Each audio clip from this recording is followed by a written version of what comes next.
Computer. All right. So I'm Rial Perriard. I've been with the Ski Marathon and I'm on the board of directors. I'll be the talking. I've been a volunteer on the board for the last 10 years or so. Had the privilege of being the president for the last 3 years before Chris Terron on the left, which will say a few words in a moment, took over the role for this year. And we're here to talk about 2025. So I'll be the speaker, and we're going to have a general information session about how the event looks a little bit different from typical years. Of course, our website is filled with very good information. We have a skier's guide that's authored by Justin, and then we have a new person to introduce in a moment who he doesn't have his name underneath there, so he's staying incognito. So without further ado, why don't you say, no, wait, Justin, why don't you say a few words? Oh, sure. Hi, everyone. I'm Justin Braganza. I'm a member of the board of directors here at the CSM, and I'm also a volunteer. I'm actually not a skier, at least I'm a downhill skier rather than a cross-country skier, so please don't take that against me. Um, but I do dabble a little bit, and my dabbling has extended to volunteering with the marathon, something that I've been doing since I was not old enough to vote and working at a checkpoint handing out soup and Gatorade to skiers like you. Now I am on the board of directors, and I also get to write the skiers guide for this wonderful event. And I also am the checkpoint coordinator. And I'm also the one person who you don't want to see over the course of your day, as I am the person who handles the cutoffs at the last checkpoint of the day. So if you run into me at that checkpoint in the past and I've cut you off, I do apologize, but I was unfortunately just doing the dirty work of the CSM. I hope to never ever see any of you at a checkpoint cutoff. So thank you for coming back and thank you for taking part. Chris, why don't you say a few words, say who you are? Thank you, Rial, and thank you for the endless years of work you've been doing for the marathon and on the board and doing such a great job of leading the event as president for the last 3 years, particularly through the challenging times of COVID and post-COVID. So, in the meantime, as Rial said, he's handed over the reins to me. I have a similar background to Justin. I am a cross-country skier, but I've been volunteering and working in the event for 25 years now, starting off by serving food and checkpoints and taking on a multitude of other roles since. And I'll be there this year, both skiing and doing other logistics tasks. I tend to be the logistics person behind the event. And when I was new on the board, I got to go to my first post-event banquet to say thank you to volunteers. And I was moved emotionally to see folks like Chris and Justin in the background while I've been skiing the event selfishly for 35 years, um, doing stuff to make sure our event can happen. And say thank you to a volunteer on the trail when you ski the event. We all, a lot of us enter events, whether it's a road race, 10K, or a marathon, whatever it is that we like to do in our fun time. These organizations cannot have their events without volunteers in the background providing free labor to the organizations. So anyway, we'll just move along. As you probably are aware, the last couple of years, we kind of came back from COVID and we're going on strong again. We're very excited. We had some challenging years. We're going to have a good 2025. We have a fun event planned. One of the really cool things that's happened over the last couple of weeks is that we found a new event director. And so, having said that, there's a fellow called Bob Leclaire on your screen somewhere. He's been with us for about a week, but I think he's gonna say it's already been 6 months. Maybe fortunate for Bob is that we only found him a week ago and not in August. Because, but I'm trying to anyway, catch up. we're Yeah. super excited that we have an event director in place, and that he's coming halfway through the year. He'll actually ski as a half marathoner this year, and so learn the event from the inside and be ready to hit the road racing next August, September when we're planning 2026. So very excited to have Bob. Bob, why don't you just introduce yourself and say a few words? Yeah, hi everyone. So Bob Leclaire, I'm a skier since 8 years old, back in the 70s. So I'm dating myself. And the Canadian Ski Marathon was something I always saw people doing, but I grew up in the Maritimes, so I didn't have access to it. And being a racer as a kid, we weren't allowed to do long events, but it was always on my bucket list. And I recently retired, and that's how I found this job. As I was signing up to scratch off one of the items on my bucket list, I saw the event director, and I thought, wow, how cool could it be to be part of this historic event? So that's why I joined on, and I'm super excited to be with the team. So thank you for being on the team now, Bob. You're going to be a big Yeah, part of the yeah. team, and you're going to be the leader. So it's awesome. So in terms of logistics, I'm about to pull up a PowerPoint presentation. I'll do a lot of talking. Please interrupt me. I'll be very happy if you interrupt me. Um, while I do the talking, it's hard for me to sometimes I might lose track of where I am in the screen. Um, the reason, especially Kristen and sorry, not Kristen, Chris and Justin, who've been with us for a very long time, are really good at answering questions. Feel free to type stuff up on the chat line underneath there, and they'll read the questions and answer questions on the fly. And once in a while, when they see a question, it's like, oh, this guy's asking a really good question. They'll interrupt me and let me answer the question for everybody to hear because I'll have to say something super clever. So. Um, let's see. You guys can see this, I assume. Yes. Yep. Yep. Oh, this time this is working. Wow, wonders of wonders.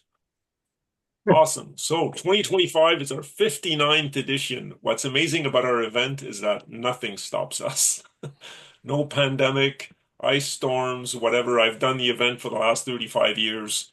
Admittedly, there was one Saturday where I didn't get to ski because there was a big storm on the Friday night and it destroyed the Saturday trail. But this is year 59 and next year is year 60, so we're carrying on. It's an amazing event. What's really special this year is it's the 150th anniversary of Jack Rabbit, so he would be 150 years old if he was around today. When he was skiing in the 90s, he would have a bib number that was the bib of his age. And so you'll see a little video in a moment, he's 99 years old and he has bib number 99. As you probably know, amongst our gold category skiers, um, we retire bib numbers for people that have skied the gold event more than 5 times. He had a retired bib number that was the age when he passed away at 111. So I have the distinct privilege of being right underneath him because my permanent bib is 112 and he was bib number 111, which is when he passed away. And so this year is his 150th year if he would be still with us.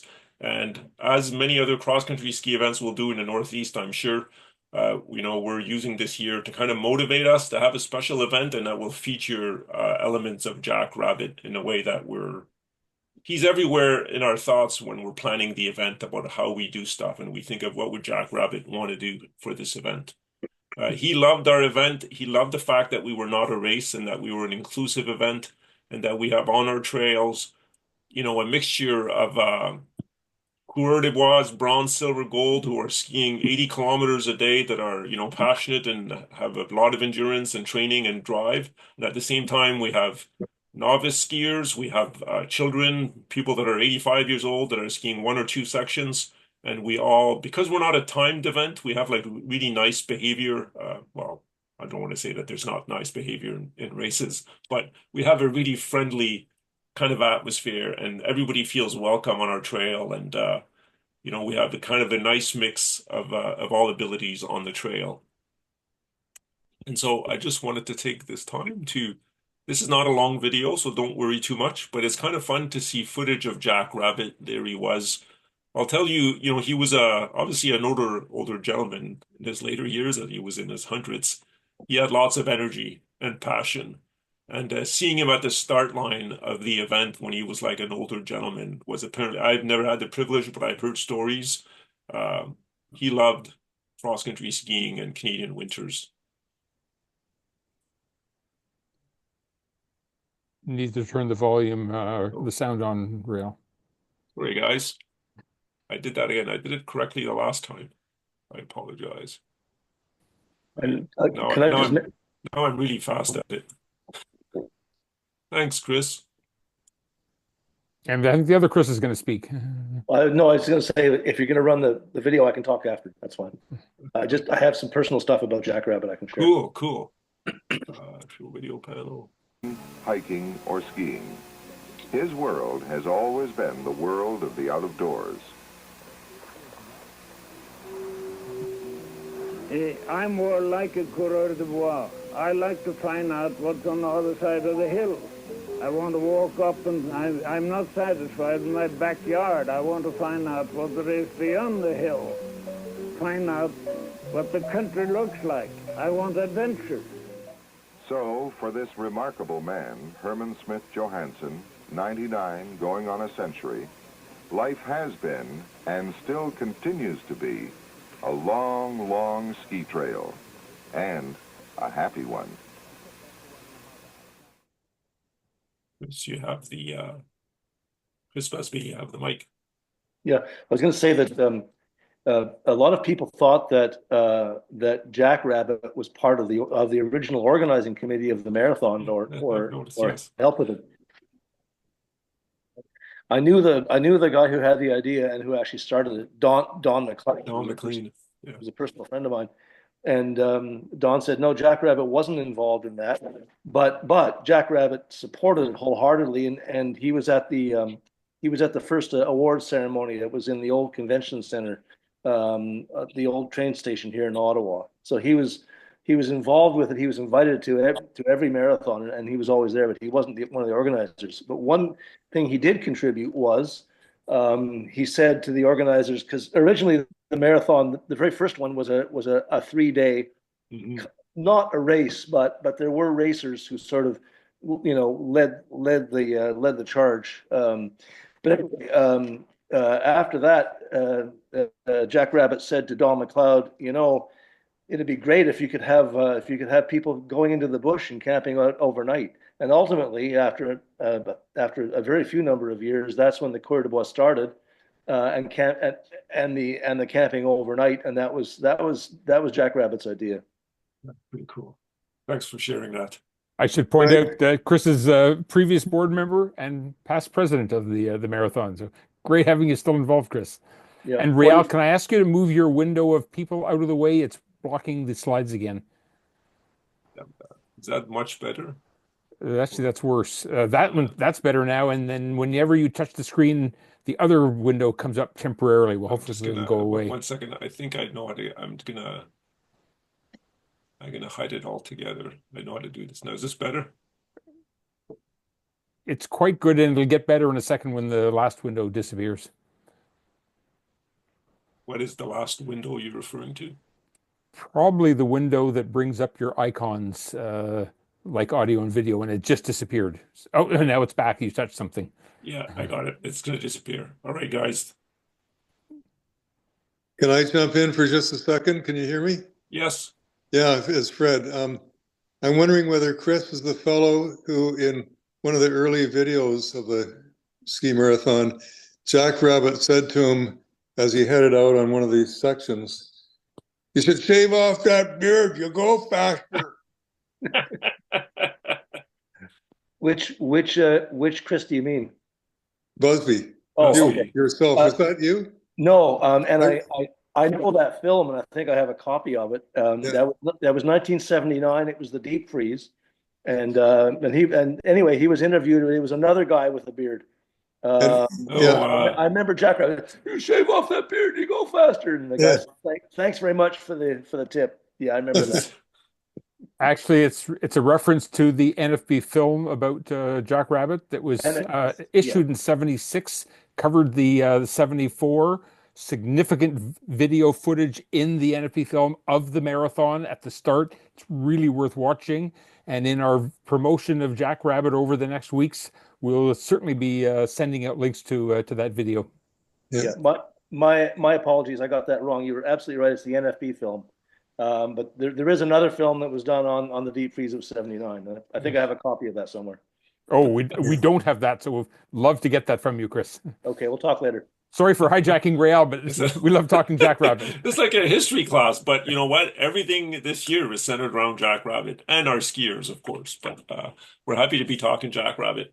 So, in terms of what we'll talk about today, I didn't ask you your kind of relative backgrounds in skiing, and so we can kind of customize things in the way that you ask questions. First, I'm going to focus on 2025, a little bit about celebration, give you some news on the team, which you've heard the big reveal with Bob being on the team now. Talk about 2025, the trail, and how the event is designed compared to a regular year. I'll talk a little bit about training approaches and checkpoints and what to do if you're a first-time gold. If no one here is a first-time gold or doing their gold, then we certainly can skip over that really quickly. We'll be talking for about another 40 minutes. So Jackrabbit, I indicated 150 years. One of the things he was well known for is his passion for bringing children to skiing, in Canadian winters, and that's one of the things that he liked about the Canadian Ski Marathon is we do have a lot of children in the event that are part of that mix of skills and ages. We have people from a variety of I'll call them serious ski clubs in the Northeast in Quebec and Ontario. And then we have kids that come with their parents that are eating snow and crashing while they're skiing and, are like struggling and whining and complaining and happy that they're skiing outside for a whole afternoon. So it's kind of a blast, and it is kind of motivating on how we approach 2025. And I'm having a bit of trouble with my controls. I apologize. So, one of the things that we really wanted to do is make skiing more accessible for children and then for families as well. And so junior tours are benefiting this year of a free section, of course, what that means is if you're a CSM tasters, so those are the people that ski one section each day. If you're under 18, it's free for you this year. And thank you to the generosity of some generous donors from the Montreal area who are longtime lovers of the ski marathon. There are people that have moved on, in age and no longer can ski, but they have a long history with the event, and they're kind of really happy to support this. So it's kind of a group of donors that have made this possible from Montreal. And so we've kind of expanded on the original idea of having free skiing for CSM tasters to all tours get a free section. So if you're, a family bringing in a couple of kids and they were going to ski 3 sections, well, they're only paying for 2. Because one of the things that we've changed, again, to make it more accessible over the last couple of years, in the past, if you were a tourer, you paid a flat fee no matter how much you ski. And so you had this price that, on a per kilometer basis, if I could say it that way, was quite a bit higher if you were someone skiing 1 or 2 sections compared to a more ambitious tour who would ski 3, 4, or 5 sections. So now, tours pay on a per section basis, and if they're juniors, again, in the spirit of Jackrabbit, they get a free section, and if they're registered for 1 section, then of course it's totally free. Chris just kind of teased a little bit. Through the whole winter, we're going to make a little bit of announcements here and there about Jackrabbit. We're planning something special, a little bit in Chateau Montebello, but mostly in Papineauville as well. We're interacting with the Cross Country Ski Museum. We're going to have a nice display and a nice kind of celebration of Jackrabbit in the Papineauville Dorm on the Friday. We're quite fortunate that on our board of directors, one of our co-volunteers is Michael O'Gorman, who's a great grandson of Jackrabbit, and he loves talking, about his family and the person that a lot of people have respect for in a family, Jackrabbit. And so he'll be in attendance. Expectations, there'll be some like little speeches made and displays, and we'll get to know some inside stuff about Jackrabbit. And here's a teaser in what our badge will look like this year. Not the usual little crest. It's going to be a little bit bigger than normal, and it's going to, of course, have the Jackrabbit logo on it. Can I ask a question? Yes, please. Is Karen Austin still alive? Chris, the answer is yes, I believe. Chris, do you know? Peggy Johansson. Yeah. I'm sorry, I answered and I was on mute. Yes, she is alive. Unfortunately, she's not well. She had a stroke about 2-3 months ago, and then fell and broke her hip. She's recovering, and her mother passed away about 10 years ago. Right, Peggy, yeah. Peggy, Yeah. yes. Okay, good. So she won't be able to attend, but it's good to have Mr. O'Gorman. That's good. So a little bit about our team. Important to know that, a bit of the faces and the names behind. Marianne Adam is someone that you may have had interactions with. If you're sending an email to info@skimarathon.ca, or if you're phoning our office, we have a wonderful woman there who has a lot of patience, deals with, we have over 1,000 skiers that sign up every year. As you can imagine, there's always little micro issues to deal with the registration process. Marie Adam works for us and also works for the Ski at School program, which is an offshoot program we launched a number of years ago. So she's quite familiar with the kind of landscape of cross-country skiing in the region, and she's our main office person that interacts with the skiers. Julie Mayou has been a volunteer coordinator in Montebello for a few years for us, and she's now officially joined our team and is part of that office staff. She knows everybody in Montebello, so we're like really excited to have Julie officially working for us and helping us plan the event. Jeff Picard is a name that you might have heard in the past. He's been with us for at least 10 years. He's kind of the logistics director. He has everything to do with the infrastructure of planning the event and making sure that the food at the checkpoints are there, the vehicles are all rented, the schools are rented. Everything that's kind of mechanically related to having the event in place kind of falls under JF. And we have an overall event director that is starting, just last week. Bob Leclerc introduced him a few moments ago. And just kind of always to be aware that we have over 300 volunteers during the weekend. I mentioned earlier, without volunteers, there's no event. Out of these 300, we probably have, I'll just say loosely 25 people who are not necessarily involved all year long, but there are volunteer leads. And a simple example would be, Checkpoint X has maybe 15 to 20 people at the checkpoint. Well, they have a lead in place who is responsible for everything about that checkpoint. They create their team. They bring a team year after year after year, decade after decade. They make sure that that checkpoint is ready to go. And so these volunteer leads are amazing people. They're people in charge of, radio and communications, all sorts of different aspects, the gold dorm, the other dorm, the Papineauville dorm, and all that stuff. So it's really amazing that an organization like ours can kind of tick along decade after decade, thank you to volunteers. And we do have my colleagues on the board, especially during the pandemic, it's been a bit more difficult than other years. We play a more active role than we have. And we've had no event director for the last couple of years, and that's kind of put a bit of a stress on the board. So a big thank you to these folks who kind of do this work while they have full-time jobs and help put this event in place so that we can all go skiing. And I'm a long-time skier, so I'm like super, super appreciative and kind of understand now what goes on behind the scenes.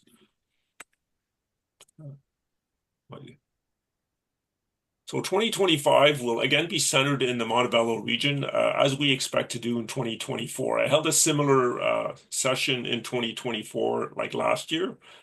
So the information is a little bit different, but a little bit the same. A big part of what we needed to do in 2024 is still what we need to do in 2025. We're passionate about having a 160-kilometer event that's centered around kind of the legacy and the history of what the event would look like. There's still going to be the 5 sections per day. There's still the 15 to 22, 23 kilometer sections that we see year after year. So the structure of the event isn't changing. What's changing is kind of the mapping and the routing, which, is centered around Montebello. Saturday is going to be a point-to-point, and in a few moments, I'll show you some detailed maps of kind of at what each of the days look like. So Saturday is point-to-point. As per last year, we'll start at Golfe L'Héritage, but we will end in Montebello on Saturday. Unless you're a gold Coureur des Bois, then you're ending at Gold Camp, of course. And on Sunday, you're either starting from Gold Camp, or if you're bronze and silver, You're starting from Montebello, where the church is, and you're skiing a counterclockwise loop, which goes back into Canuck and comes back to the church in Montebello. And so both days finish downtown in Montebello. One of the nice things that we're doing, which has less to do about Coureur des Bois, but more to do with the entirety of the event. In the past, tours, would ski whatever section they wanted to, and they could decide on the weekend. We give them a bit less flexibility. Some of that we appreciate is a bit annoying for some skiers because we ask them to commit to a certain extent. What is their plan for the weekend and how many sections do they want to ski? But what that enables us to do is reduce the amount of buses we have traveling through the whole geography for an entire weekend. We used to have a lot of shuttle buses, going everywhere all the time. Now we're able to manage this better. We're able to cut costs a little bit, and we're able to be better for the environment. But the outcome of that is everybody finishes in Montebello. So the atmosphere is a bit more positive, a bit more exciting. It's not just like an empty finish line. There's more activity during the entire day. The community gets to see us, partake in their community in our event. So it's kind of cool. And then, whoever you are as a tourer, you're getting to having that fun finish at the,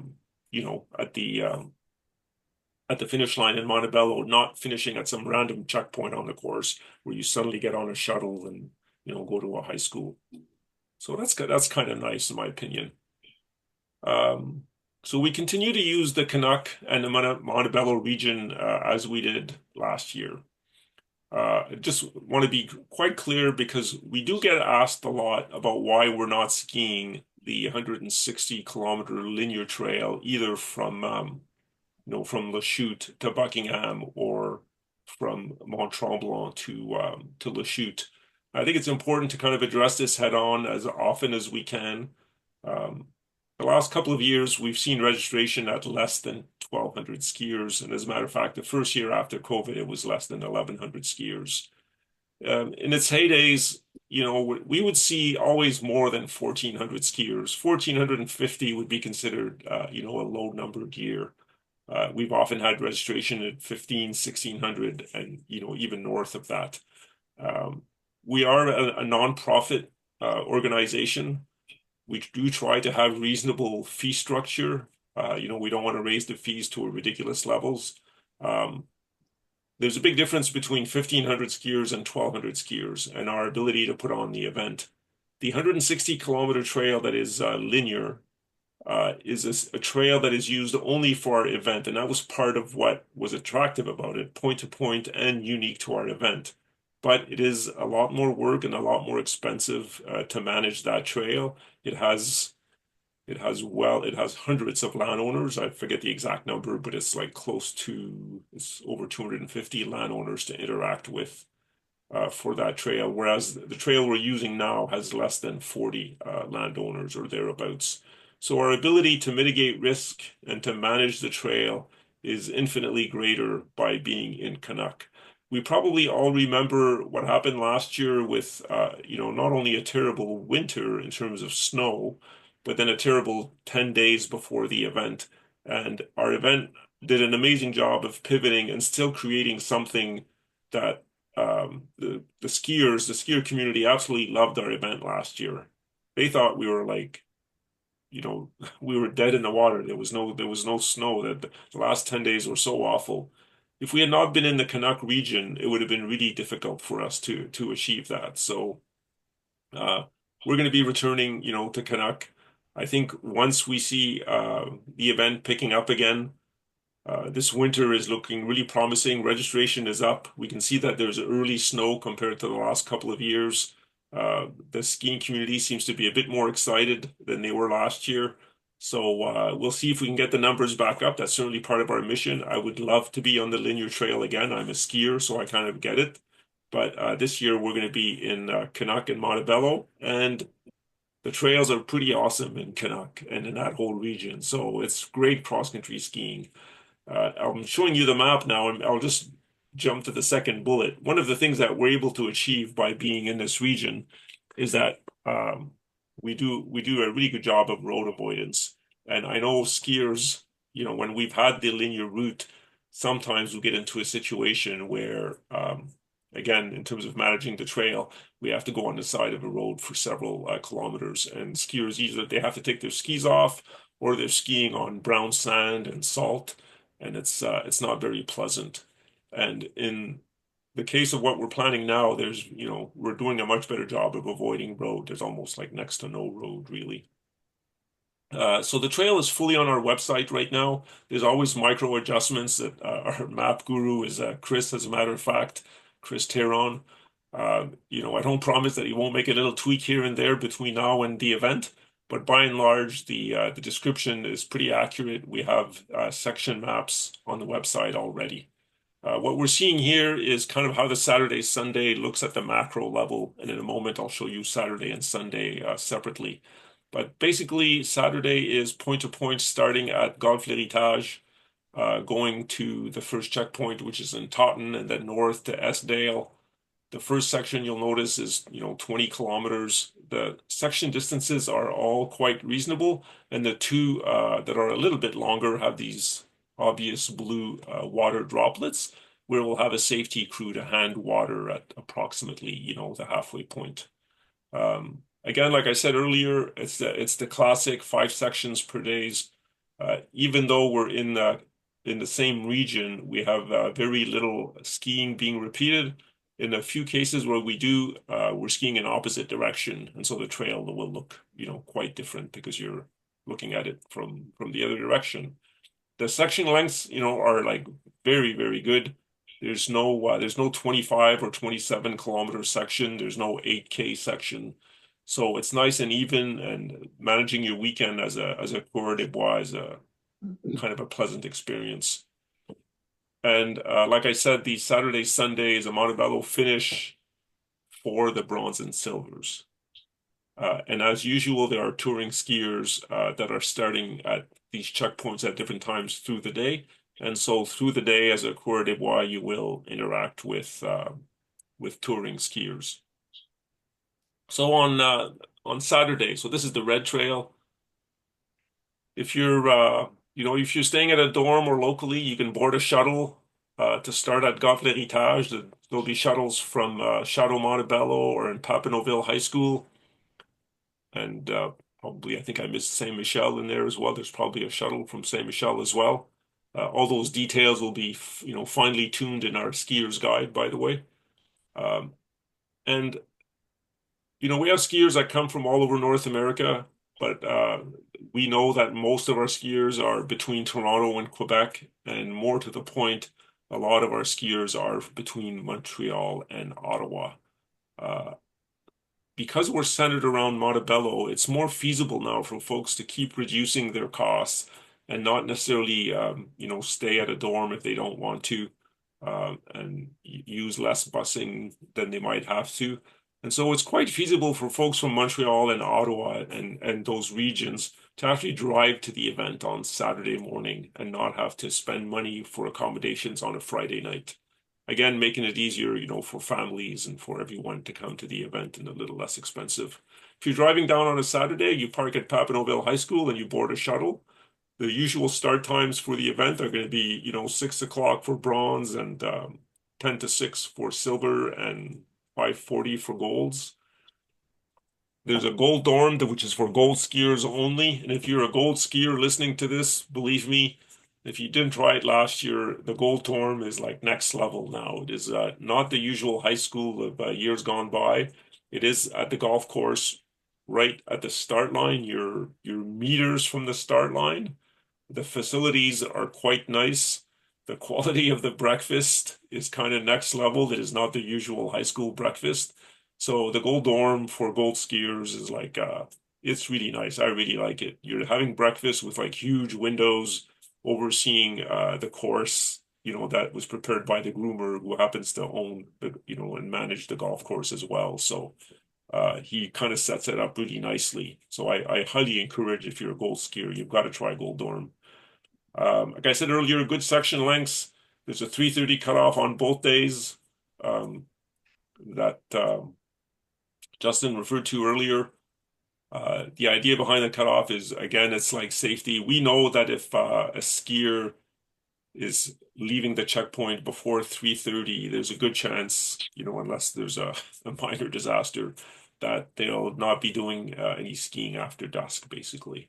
And we also want to respect, of course, our volunteers at checkpoints and our safety crew, and we can't, have people leave a checkpoint at 5 o'clock in the evening and keep skiing. We have to have a cutoff for all the different reasons to manage the event properly. Gold Camp will return to a location of a few years ago. I'm personally, selfishly, a little bit happy about it. I did not enjoy the Gold Camp of the last few years, which was in it looked like someone's backyard. So this will be a bit more, in nature. I have a photo of it to kind of refresh your memory in a couple of slides from now. Sunday, so same parking as Saturday. Same kind of start times. This time, the skiers are again in Montebello if they're bronze and silver, not Golfe l'Héritage, and they're skiing the green trail in this counterclockwise loop. Of note that the sandpit checkpoint, which if you kind of remember all your checkpoints, if you've done the event a few years, you kind of have a turning downhill, which it's not super difficult, but it's a little bit mildly stressful. And as you're skiing into that checkpoint, there are also other people leaving in the same direction. And so there's face-to-face skiers for a few kilometers. The sandpit's moved by, let's say, a couple 100 meters. It's another big area that's like perfect for housing a checkpoint. But I think the managing of the skier flow will be a little bit better. Honestly, that's not why the checkpoint moved, but it's a coincidence, but we're happy about it. And so I think the skier flow in and out of the checkpoint will be better than it was in the past. Bronze and silver, Montebello finish, I've said that. Same thing with the shuttles for Sunday. If you're a gold skier, there might have seemed like there was a bit of parking at Golfe l'Héritage last year. It's going to be better for gold skiers who want to leave their cars there. The gentleman does have a lot more space for parking than what he freed up last year. I don't think we anticipated how many people would want to park their cars there for the golds. And so we'll have even more parking than we've had at Golfe l'Héritage. Réal, can I just interject with a warning Yes. to Coureur de Bois Yes, skiers? thank you. We had to do that in the French one as well. Parking for gold skiers at Golfe Heritage is ideal, and we have a shuttle bus to bring you back there on Sunday night. But for the bronze and silver, it's not an appropriate place to park, and that we do not have shuttles to bring you back on Saturday night. You really need to start in Papineauville or Montebello. And you finish in, it's probably nicer for you to have your car. That's easier to get a shuttle to when you're finishing the event as well. So, one additional detail. Street parking in Montebello, very limited. So, keep that in mind if you're planning to park in Montebello. You may not be as close to the take that into mind and maybe just park at Papineauville or somewhere and take the shuttle. Might be easier. you guys hear that? It kind of cut No, off for me. you can't hear that. You cut out. I didn't hear you, Justin. Saying that street parking in Montebello is very limited, especially around the school on Sunday, because we are running the fun finish and there are going to be cars parked around there. So, don't expect that you'll be able to park very, very close to the school. So give yourself a little extra time, or better yet, park somewhere where there's where you have access to the shuttle and shuttle to your start from there. And at that point, maybe I'll make a general comment about parking, just to be very clear. If you're new to the event, there's no parking at checkpoints, so you can't be dropped off. There's no place for somebody to come and drop you off at a checkpoint. You're expected to get there through our shuttle system. And as a matter of fact, because we're making heavy use of the Canuck, it is a private property and the access is controlled. And only us, the organizers and the safety crew, can have access to the checkpoint. So your family can't really go and visit you or drop you off or pick you up at a checkpoint. And so should you have to abandon the course, we take care of you. We're used to doing that. If you're not making your cutoff, then we'll take you back to Papineauville or Chateau Montebello, wherever you need to go. I will add, I'm not sure I cover this later, but while I'm on the subject, just want to remind everyone, and this is detailed on our website and in our skier guide, that all our checkpoints will have warming buses. And because we operate our shuttle system different than from years past, there isn't this steady flow of shuttle buses traveling through. But yes, we are prepared to extract skiers, and yes, we have safety warming buses. So if it's minus 35, oops, is that thing just showed up on its own? Sorry. If it's minus 35 degrees outside and there's an issue with safety, we'll have warming buses at all the checkpoints. We kind of know how to kind of handle those situations. And There's we a know quick. that. Oh, sorry. Sorry. No, just I thought you were done. Sorry, Raul, but there's a question on will the start be altered from last year to avoid the rush of skiers going down the steep downhill Probably on not. day one. Is that the place that we went together with Chris?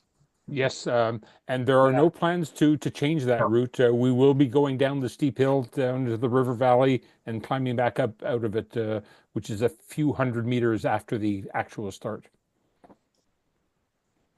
I could say, welcome to the Canadian Ski Marathon, and I don't mean to sound callous when I say that, by the way, but yeah, once in a while there's situations that are a little bit, you have to kind of be prepared with. It's hard in the morning when there's like a lot of skiers bunched up together. It's always a bit of a tricky situation because we like doing our so-called mass starts around each of the categories. So you have to be kind of comfortable with that terrain.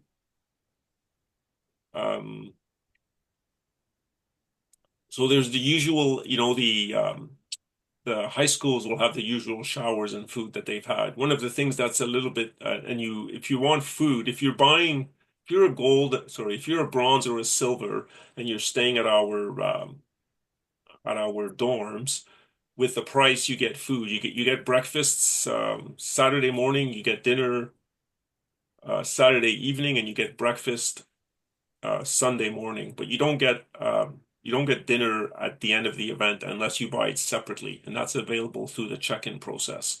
So when you're not the check-in process, but the registration process. So as you're registering, you have to buy a dinner if you want to have food after the event. One of the nice things that's happening this year is we're offering two new things. You're able to pick up your medals and to order food at the finish line. So it's one of the things that we noticed because of the structure of the event that we could improve on, and it was actually a recommendation by a question by a skier that kind of gave us this idea of changing things up a little bit. So now during registration, if you haven't registered yet, pay attention to where do you want to pick up your medal, and if you want a meal, where do you want that meal? And so if you have family picking you up, if you're like ready to leave from Montebello and there's no need for you to go to the Papineau High School, in the old days, the center of the universe was Papineauville. Now there's going to be a lot more happening with the exciting finish and everybody finishing in Montebello. So you can get your medals in Montebello right at the finish line like any other event. And then you don't have to go to the Papineauville High School if you don't want to shower. You can just go home directly. And you'll be able to buy your food for that finish line experience as well, so that you don't have to go to Papineauville to get a hot meal. Riel, just on, you mentioned at the beginning that there might be small changes to the maps. In fact, these are version 2 maps. Version 3 will be coming out in a few days. Not that this will really affect anybody, but on this map, section 6 and section 10 will be reversed. Did you approve that with me, Chris? I'm joking. Did you tell me this before? Nope. I didn't Surprise. think so. He does it in front of a big audience. Nice guy. Thanks. Gold Camp, just a refresher. If you've never seen this, then it doesn't mean anything to you. But at least you'll notice that there's no bright lights or big truck or building the way that our Gold Camp for the last few years had. It is a bit of an open field, but it's a little, well, I think I prefer it. And this is relatively, it's not too far from Montebello. It's just north of Montebello, like a few kilometers, but it's not near, like I said, it's not near any infrastructure or buildings and stuff like that. So I think it's a bit preferable. And maybe just So- another word of caution to Coureur de Bois skiers, Real. I totally agree with you. I did not like the other gold checkpoint. It had one feature which we did not like, that it allowed friends of gold skiers to arrive by car and bring in food and so on. That will not be possible at this checkpoint. Thank you for bringing that up, Chris. I love it. As a gold camp, as a gold skier, you are meant to be self-sufficient and, carry all your stuff and ski by gold camp and eat your own food, not have people bringing you pizza. And not that anyone did it last year, but in Plan B last year, when Gold Camp got moved to Golf Heritage, a few gold skiers discovered there was a very nice restaurant and bar just footsteps from Gold Camp. Not this year. Not this year. But we're thankful for the fact that we had a new gold camp in like only 2 hours. It was it was a miraculous achievement last year. So just some kind of key features. Some of this is a little bit of a repeat. Generally good skiing on established trail. Next to no roadside skiing is what we're planning for. So the quality of the skiing, I think is quite decent. I think, it's probably not as technical skiing as we've seen in the past, but the small climbs are surprising. The total elevation gain during the 2 days is not trivial. It's not huge, but it's no less than what it used to be. There's just, there's not a lot of like big major climbs, but there's a lot of up and down. So there's of course nothing like, if you've ever seen the old bobsled run. If you've never seen it, it's probably good because it means you're still alive. The bobsled run was one of these legendary things. I dearly miss it. It kind of defined the Canadian ski marathon. It was the third section of the Saturday in the old days. It was quite a challenge. Lots of climbing and lots of technical downhilling. There's nothing like this here. It's quite beautiful skiing. Tours start at different points during the day, as I've said, as usual, and so you'll see them through the day depending on your speed and where you are during the day. And award pickup locations is now available at the finish. Bill, Yes. one quick thing.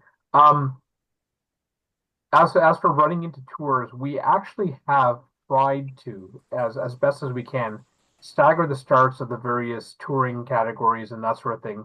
So most of you shouldn't. The fastest Coureur de Bois should probably not encounter any tours along the route. So if you're a fast Coureur de Bois and you've got places to go and deadlines to meet, and you ski at a good pace, you will be ahead of practically all tourers and all other skiers on the trail, with perhaps the exception of a few half marathoners, maybe.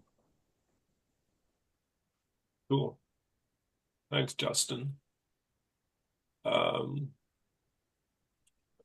So the one way that we can communicate with you as we approach the event really is by email. We don't have like a phone-based app where we're able to kind of push notifications on your phone. The way that we always communicate with skiers is through email. Through the course of the year, you're accustomed to maybe getting what we call e-blasts that are going through, more than 5,000 people. But as we get close to the event, we do have the ability to send only registered skiers information. If the weather is doing something that we feel we need to communicate with you, just be attentive to your CSM emails. Make sure they don't go to spam, and make sure you pay attention if you see that the weather is doing something a little bit funny for the last 10 days. We're kind of reworking details of our Plan B. Doesn't apply as much to the Coureur de Bois as to the tours. Last year, we worked incredibly fast and incredibly well, but at the same time, we didn't do the greatest thing for the beginner skiers on the weekend. We had our last section of each day is what we invite, or what we call it, our CSM tasters. or people who just want to come and have a look at what is the CSM like. Often, they might be skiers with a bit less experience.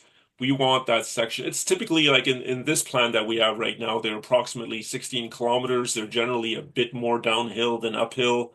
So it's kind of nice skiing to kind of introduce people to skiing with other skiers. Maybe someone who's never done a lot bit and never done an event before and just want to kind of see what is the ski marathon all about. Last year's, because of the lack of snow, we made it rather difficult for them, and we were not happy with ourselves.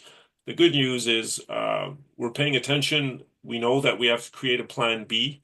It's something that we've been working on for a little while. It's not complete yet, but we're attentive to what we need to do, particularly for the tours. The Coureur de Bois skiers, they're challenging themselves to do the 80 kilometers a day. So they kind of understand that, they're going to be skiing 80 kilometers, and most of our plan Bs are going to be featured around, skiing 75 to 85 kilometers each day anyway. The good news is because we're working with Canuck, I mean, they don't have an infinite amount of trails, but they do have a trail network that they manage on their own, and so they have like different possibilities of things we can do. So we're comfortable that we're able to do stuff. I can still remember literally 20 years ago when the CSM, had issues with the weather.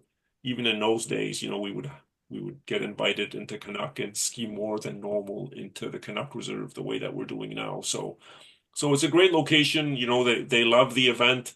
One of the owners skis the event with his daughter. And so they're very supportive of us, and we're happy to be skiing there. So it's awesome. By all means, during the winter, it's a great way. Like in the past, you couldn't ski a lot of the CSM trail.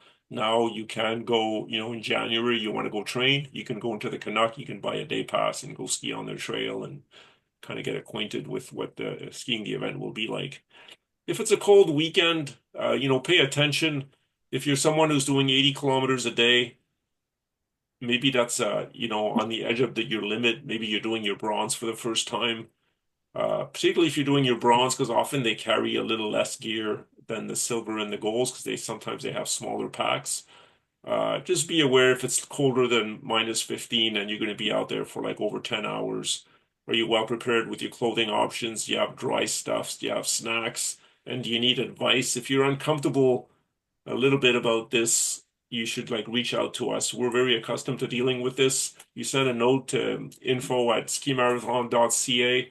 Marianne is accustomed to hearing questions from skiers about conditions and about, they have a bit of insecurity about how to be prepared. We have a wealth of, CSM ambassadors. We have people on the board. We know a lot of skiers that we pair less experienced skiers. Even if you're a first-time gold, we'll pair people that are first-time gold with an experienced skier and kind of give them advice through the winter to make sure they're ready. So if you're noticing that it's going to be a cold weekend, a few years ago, I mentioned earlier, we had a minus 35 Sunday, which was very challenging for a lot of folks. And again, it just works better if you have experience or if you have someone who can help you out through that. Just remember that we're not a race. We're a friendly event. Even though we have people that do super hard things and challenge themselves to big challenges, we're still, expecting kind of friendly behaviors. And we have an amazing skier community who just loves gathering together. A lot of people don't see each other all year. They're from different cities, different countries, and they see each other on the weekend. And you can kind of see the special bonds and love that people have for each other, because we seem to have a really loyal base of skiers because of that atmosphere. So if you haven't done this a lot and you're maybe doing it for the first time, you'll see you're going to get hooked, and we're like Hotel California. You can check out, but you can never leave. And please, don't ski alone. Bring your friends. We, of course, want to see more skiers. If you have a good time on the trail, help us sell the event to more people, because we need more skiers. And during the weekend, typically we'll have a little card that we'll hand out in your skier kit that will help you say thank you to a volunteer. But there's volunteers that are outside all day that put on the event at checkpoints, wherever. Just smile at them and be nice and say nice things to those volunteers, because they're truly amazing people that really help us ski all weekend. So a few small details for if you're a first-time coureur de bois. Don't forget that this is fun. People kind of stress over the weekend if you're goal-oriented. You want to ski 80 kilometers each day. Maybe you want to do your silver next year. Maybe you really want to do your gold next year, and you really want to finish. Just don't forget to have fun. Uh, Understand how to behave at checkpoints. Understand that maybe you want to carry some food with you that's beyond what there is at the checkpoints and some liquids, especially at the longer sections. Um, Understand that when you spend too much time at a checkpoint, it means that you have to ski faster. And if you're a strong skier, it's not an issue. But if you're not someone who skis at 14 kilometers an hour as a matter of course, just be cautious with not spending too much time at checkpoints. And as a matter of fact, our website has a really amazing Excel tool created by Chris that helps you plan your weekend. So if you're not used to skiing 80 kilometers a day, um, go have a look at that tool and you can kind of plug in, what your various speeds are for different sections. If you look at the description of our trail on our website, you'll also understand that, if you're somebody who thinks I can ski 10 kilometers an hour, realize that you're maybe not doing 10 kilometers an hour for every section. That some sections you'll be, 8.5, and others you'll be 11. So kind of know yourself and know what the challenge is in front of you. Again, the trail is fabulous. One thing that we have is we have an amazing groomer. He's been grooming our trail for like 25 years, and he's very good at it. He grooms other major events, and he understands the geography, the trails, and that land like honestly like the back of his hand, as the saying goes. He's a really good asset for us. We're happy to have him on the team.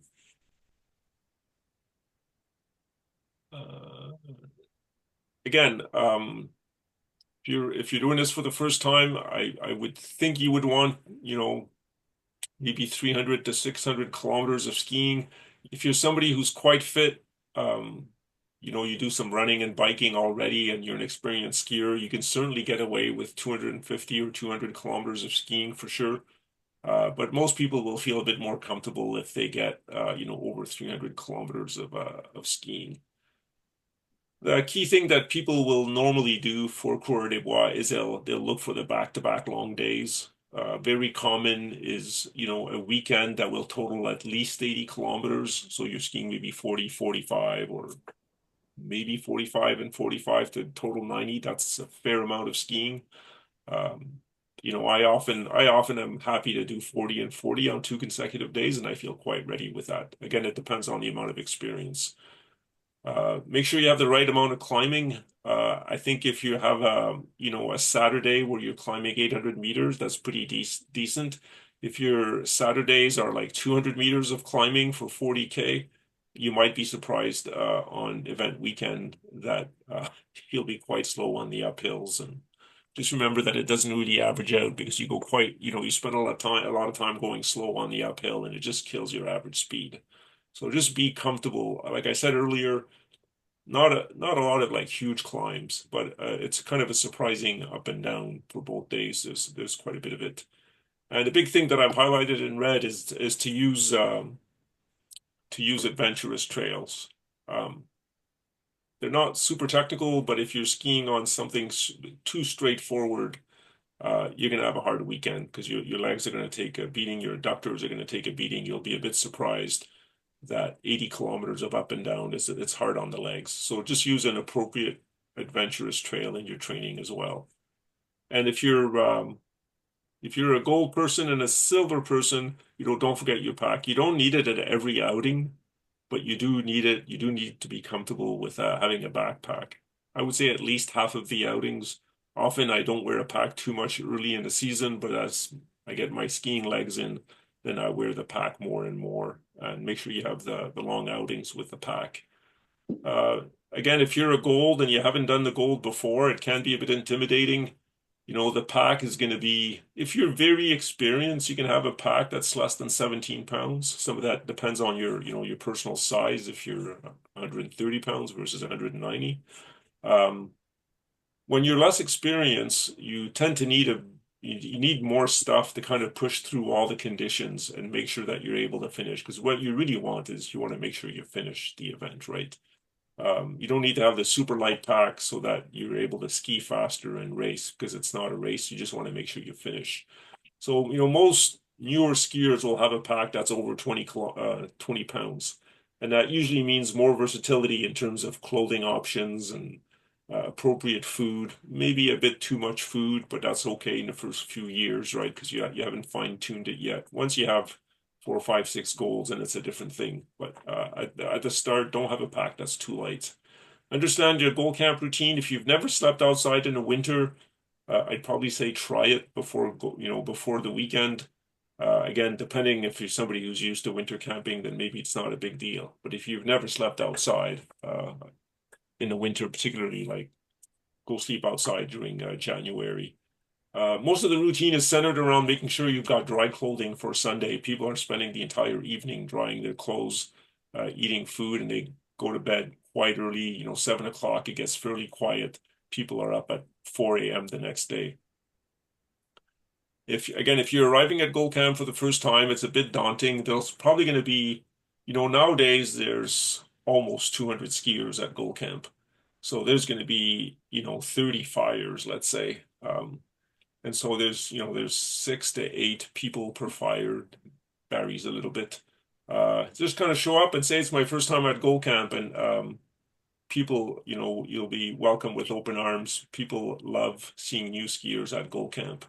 So it's easy for me to say that, but don't be shy. Just kind of go to a fire and just tell them it's your first time out. People will be really excited to chat with you.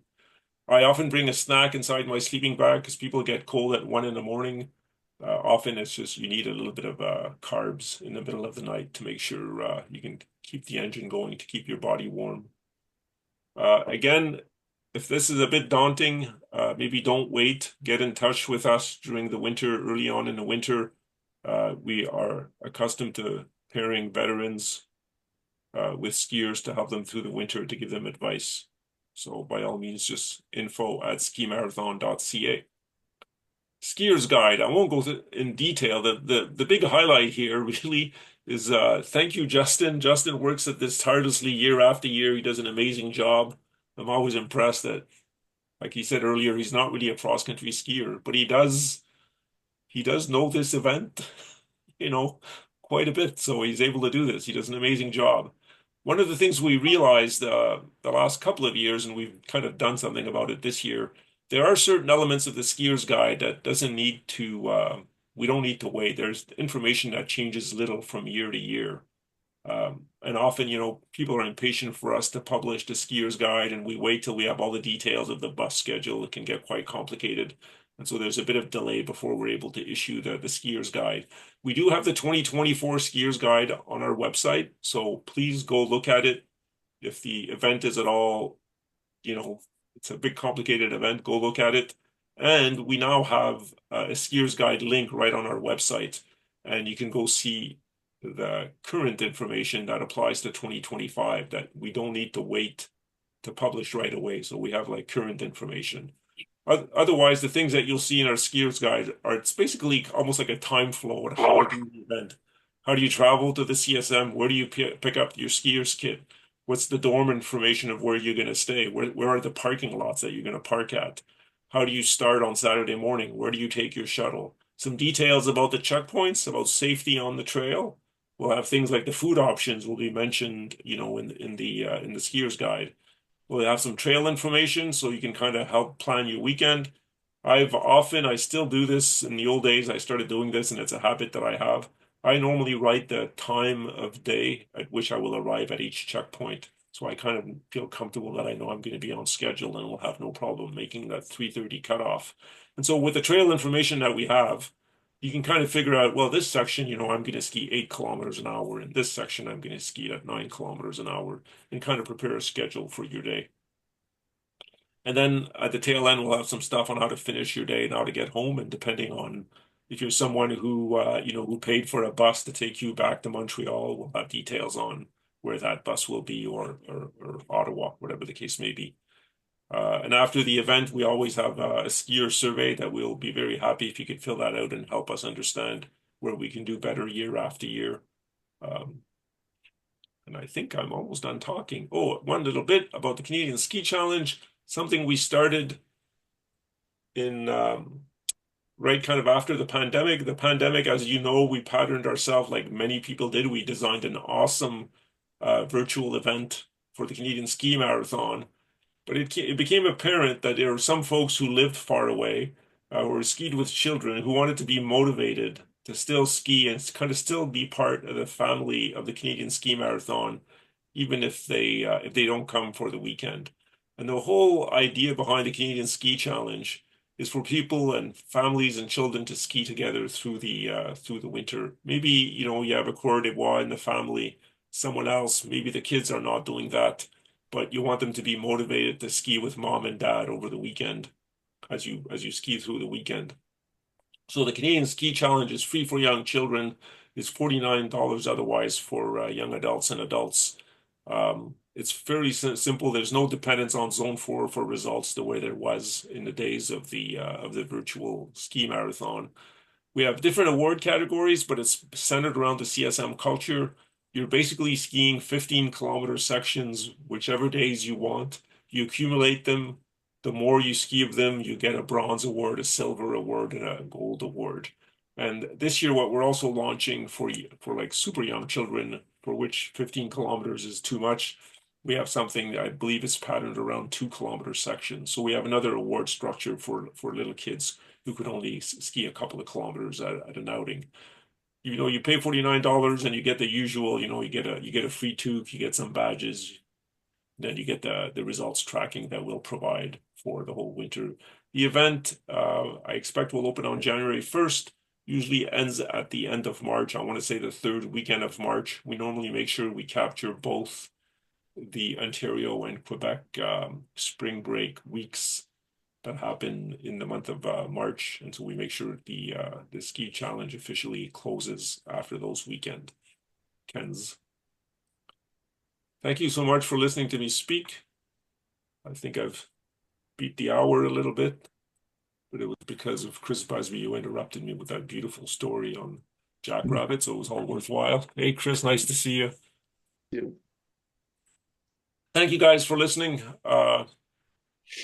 Any other questions? Did you guys deal with stuff on the chat that I couldn't see that while I was talking? No, there's actually been no questions in the chat except for the one we addressed out loud with you. But here's a great chance for more casually if people want to just open their microphone and chat or ask questions. Yeah.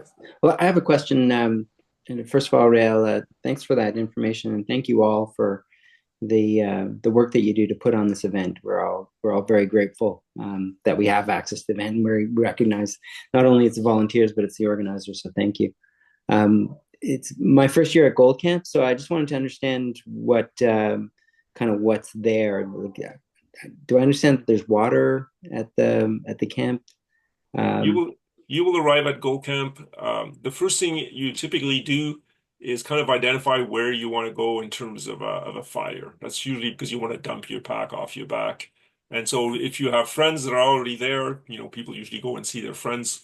Otherwise, you'll find some random fire and you kind of dump your stuff. The first thing you'll do is you'll get the bales of hay. And so a skier will get 2 bales of hay. They're square, packaged in a usual square. Typically, in the evening, you might use one to sit on and another one as a table behind you, like it'll be behind you. Very quickly, you will end up taking that second bale of hay that's behind you, and you'll shred it open. You'll split so that you can sleep on it.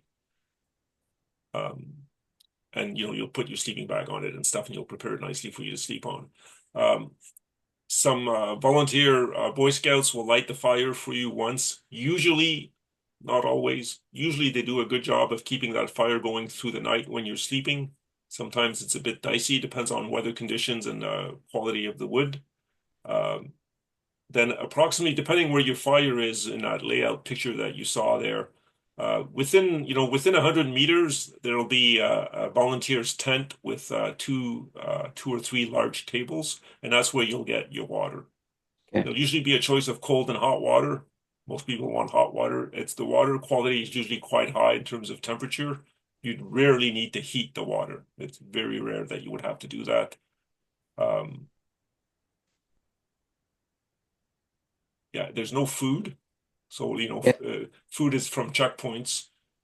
Now, since the 50th anniversary, we've gotten soft. You get a beer. In the old days, you had to carry your beer. But now we have a sponsor, Tourism Dudaway, and every skier gets a beer. Okay. So, Chris Busby, close your ears. And close your ears for this next part. And there may be cupcakes. But this is very, there's like a couple of cupcakes running around. You may not get one.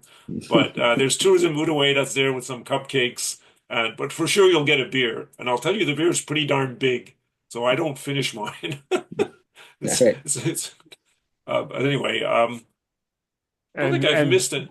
And this year, unlike last year, we're back to having the Black Pilsner beer in the Jackrabbit can.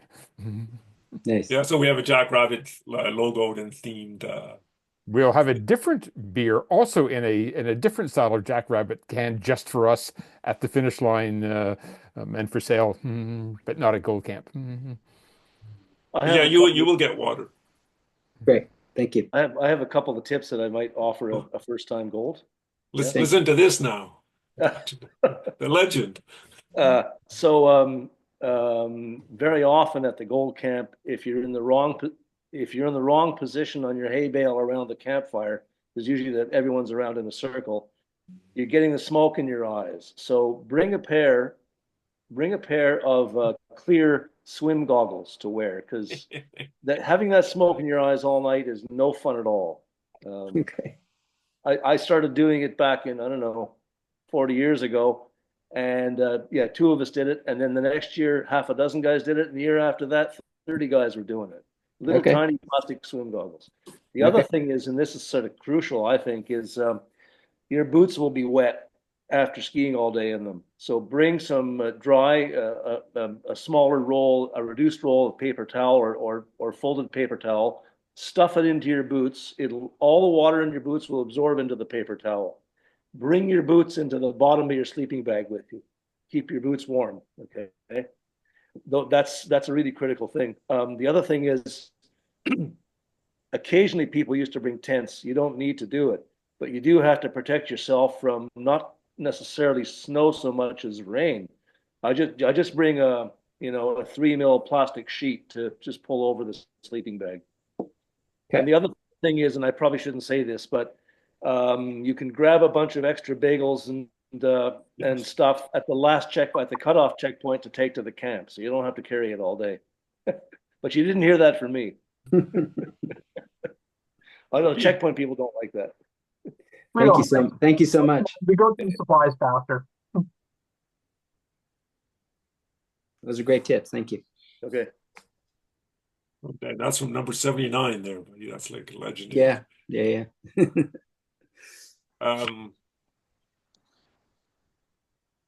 Thank you. So if you're a first-time gold, Mark, by the way, it hasn't come out yet because the date, actually, I just gave the okay for the date today. I believe it's January 9th. We're going to advertise a webinar for first-time golds. Okay, great. And so it'll be Serena Trottier and myself. We kind of tag team. She does the English and I do the French. It's French and English in a single session. And by all means, Serena's also got I don't know, she's got a permanent bib. And just so I understood the parking, you said that you drive to the golf course, which is the starting point, right? On Saturday, yes. And that's where you park your car. And then when you finish, there's a bus to take you from the finish back up to the golf course. There'll be a shuttle on Sunday afternoon, because we understand that not everybody's going to be coming in at the same time. You'll have options, so you probably won't have. You might have to wait a little bit, but you won't have to wait too long to get a shuttle to take you back to Golf Heritage. Okay. So I do want to correct something you just said there. you have the option of parking at Gulf Heritage and taking the shuttle. You don't But have to. you don't have to. There will be many gold skiers who are with family in Montebello and Papineauville, and they'll stay there Friday night. And we have a shuttle Saturday morning that gets you there well in advance of the 5:40 start. So it's your choice. Okay, But thank are you. do you want to stay at the dorm? I'm staying at the dorm. I'm not going with family. Yeah, staying at the dorm then. Which dorm? Are you Gold dorm. staying in the gold dorm? Yeah, Smart man. Yeah, I then think you want to drive and park You'll at want Gulf to park Heritage. at Heritage. Yeah. yeah, that's what I think I registered for. I'll have to check. Yeah. Hold on a second, I'll tell you. Right. Cool. I think at this point I'll stop the recording. Doesn't mean that we have to stop talking.